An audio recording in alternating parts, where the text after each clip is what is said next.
Hey everyone, my name is Oliver Turner. I'm the Executive Vice President of Corporate Development at America's Gold and Silver, and happy to be back on the platform today to talk to you, Matt. Oliver, good to catch up with you. I know you're at a conference, so we're going to need to be quick and brief, but oh boy, there's a lot to talk about. The reaction to your activities has been phenomenal. Share price is flying.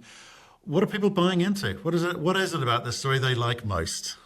Yeah, I mean, no, absolutely. It's definitely been a great year plus for us in the market. We kind of got involved in October 24, where we announced the first transaction to take over the business and been driving it ever since. Look, I mean, we said this from the first moment that we got involved at Galena. This is an asset that has a tremendous amount of not even just potential, but installed infrastructure and value that's been captured in the story for a long period of time.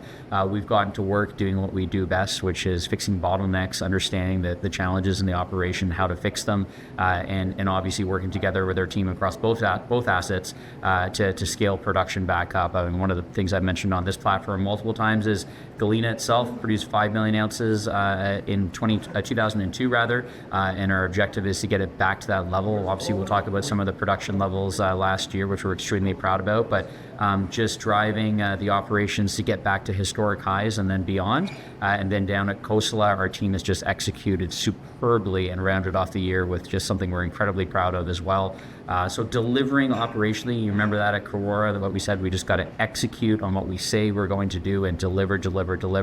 That's what we've started to do already at America's Gold and Silver and will continue to do in the years ahead. And at the same time, look, nobody's complaining about metal prices, not even just in the silver space, right? We've got copper, we've got antimony, we've got lead, we've got gold, and it's all in our backyard in the United States, and we're just driving value there. So it's been a lot of fun. So, I mean, maybe you can hit us with some of those numbers. You put out recently a kind of consolidated numbers for the operations. Yes, we just announced our 2025 numbers earlier this week. So 2.65 million ounces across the company, which is the highest production level in 20 years at the highest grade at Galena in 20 years. So just a tremendous accomplishment, but the entire team, both of our operations really driving things. And I especially want to give acknowledgement to our team down in Mexico, led by Gabriel Soto down there in Cosalá, a record fourth quarter. They broke the production record, which we're incredibly proud of, and obviously looking forward to celebrating with the team down there. But just a great first year, and we are up 52% year over year in production from 2024. You're going to see continued growth in the years ahead, but just a great first year out of the gate here, off to a strong start. And where's that coming from? Is it the people? Is it the plan? Is it the increased silver price? Is it access to capital to actually get after this thing properly? Yeah, so a combination of the above, right? I mean, these assets have been capital starved for many years. We don't need to go through that again. We all know the reasons why. So early on in the piece when we became involved, we raised that first $50 million, then $100 million in debt, of which we drew down 50, and then we just raised north of $130 million for the Crescent acquisition, and we'll talk about some of the uses of that capital. So, well, really capitalized the business, brought in an extremely strong shareholder base. We're now well north of 60% institutionally owned and have some of the largest investors in the world, institutional investors that are now part of this, and a fantastic retail following, is particularly in the U.S., getting a lot of volume out of the U.S. retail support, which is great. And then, of course, that capital is great to have money, but if you don't have the team to execute it, it doesn't matter. So we've had the team on the ground, new operational expertise that's been brought in, but also existing team members that have really stepped up to the plate. Productivities are up across the board. We have new equipment that's been deployed into our assets. We have reinterpretations of geological models. And then, of course, we've implemented at Galena, we've brought in long hole stoping, right? This last year, we actually had 4 different stopes that were active. It's still driving some of that success. So mining method changes, the people really standing up and driving this forward, well capitalized, new equipment, and that's all obviously delivered a strong first year. Do you know what I'd like to look at, and I think people should maybe appreciate about you guys in terms of operators. Okay, let's look at something new that's coming with the Crescent Silver Mine restart. We looked at some of the information coming out into how you're kind of driving costs down, and some of the things that you're looking at in terms of, it is a mill feed option for you further down the line. What have you got to get in place? What are you going to do? How are you tackling the Crescent Silver Mine? Yeah, so we just closed Crescent in December, so I guess we're 2.5 weeks or something like that into owning it, which is we're moving very, very quickly. We put an update on that about a week and a bit ago. We've already installed, one of the first things we needed to do there was get proper line power installed to all 3 levels. As a reminder, this is an asset that's only 9 miles away from Galena. You've got a 20 plus million ounce resource there at over 600 grams per ton that is right in the direct, basically the access is via 3 adits into the side of a hill, and then there's depth extent too. We can talk about that another time. But getting line power into all 3 of those adits rather than using generator power, which is what has been used for years there, was something that we wanted to get done right out of the gate because we need power for all the activities we're going to do. So we ripped a line down with a dozer down the side of the hill, installed line power. We've dropped power costs there from 65 cents a kilowatt hour down to 5 cents a kilowatt hour. So that has a tremendous impact. We've already got a bunch of our equipment over from Galena that's going to work there, whether it's trucks, new drills, a whole bunch of different pieces of equipment working there. We're going to be doing a tremendous amount of drilling, getting things set up there. And the most important project at at Crescent is going to be installing the secondary egress. Once we get the secondary egress in, we can get to full mining activities there. But in the interim period, we'll be able to develop on ore and get some ounces out of there this year. That ore will be heading 9 miles down the road and be directly dropped into Galena's mill. It is the same tetrahedrite material that we're currently mining at Galena. So that mix will go right into that mill together, and then we're generating revenue from Crescent in this very first year of owning it. Okay, say similar ore to Galena.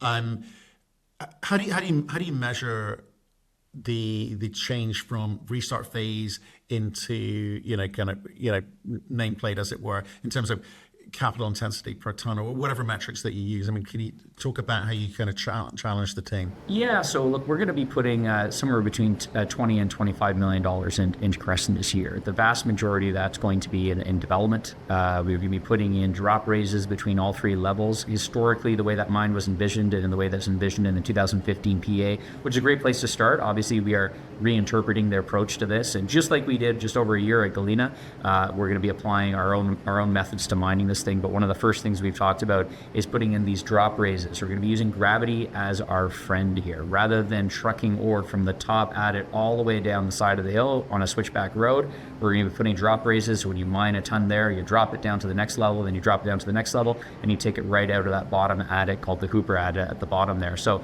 putting those drop raises in is going to be important. Setting up development for more long hole stoping, the same method that we've been implementing at Galena to tremendous success. And then, yes, look, we're going to be drilling very, very aggressively. So about $20 to $25 million will be going in there this year. We will have development ore coming out of Crescent in the second half of the year. In terms of reaching the full production capacity, it's an interesting question because what is the full production capacity at Crescent? That's exactly what we're evaluating right now. That 2015 PEA envisioned a 250 ton per day operation. Like, we view that as a starting point. We think we certainly can do better than that, but that's the work and the engineering that we're getting done now. As I said, we'll have some ounces out of there in 2026.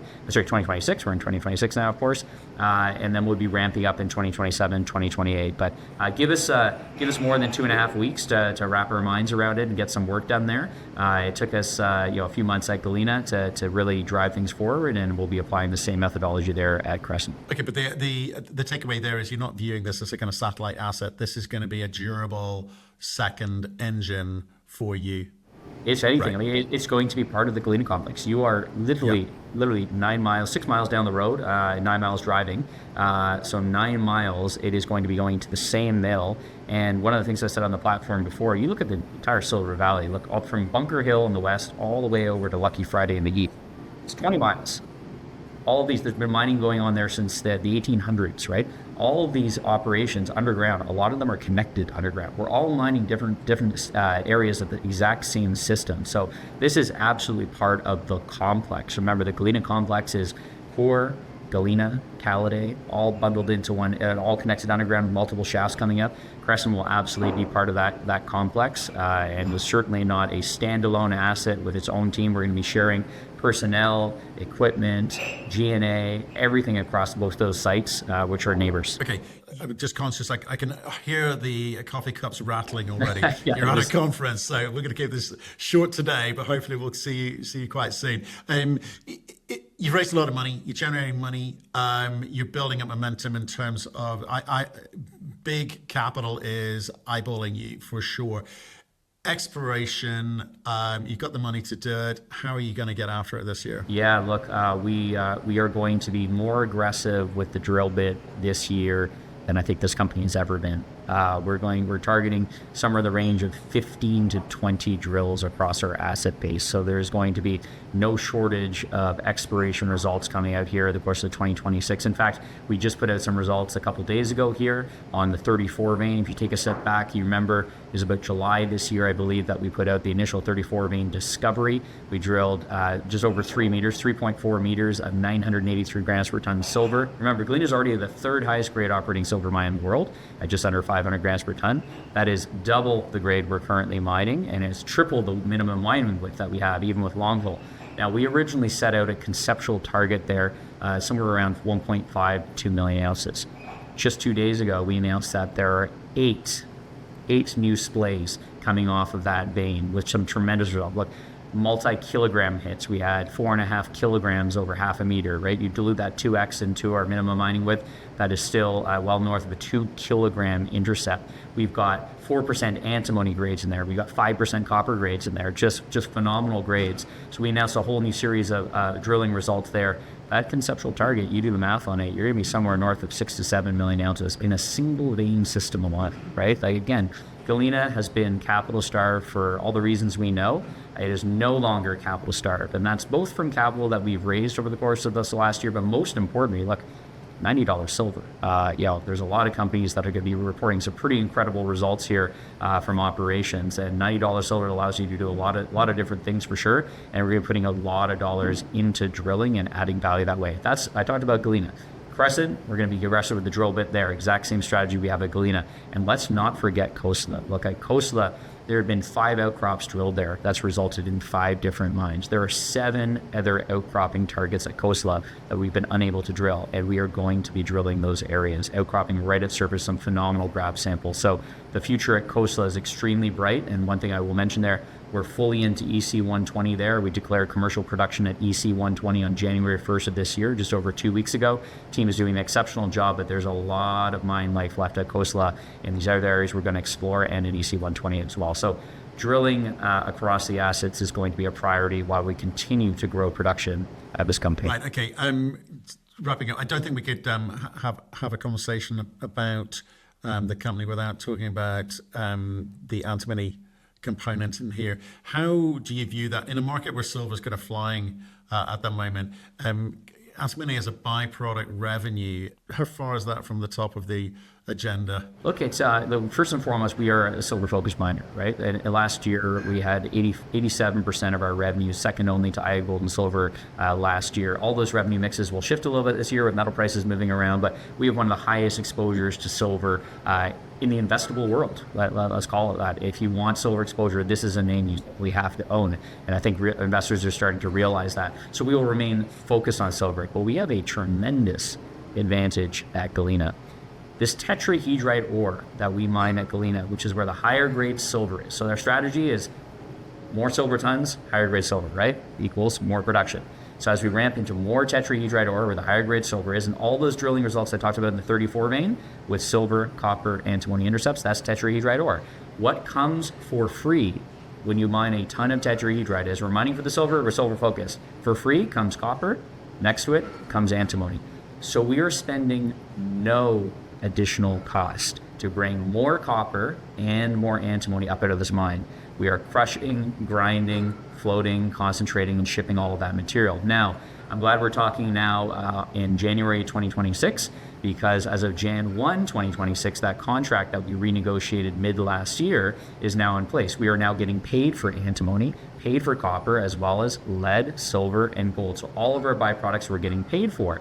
Now, we're getting paid some for it, but how do we maximize payability for something that we're already bringing out of the ground? And as a reminder to everyone here, Galena is the largest active antimony mine in the U.S. today. If you want antimony exposure for a bunch of guys that are mining silver for free, you own this stock. It has been producing antimony every single day since 1942, right? That's something that investors need to think of here. When they think of antimony, they need to think of America's gold and silver and what we're mining here. Now, how do we maximize payability and revenues from antimony?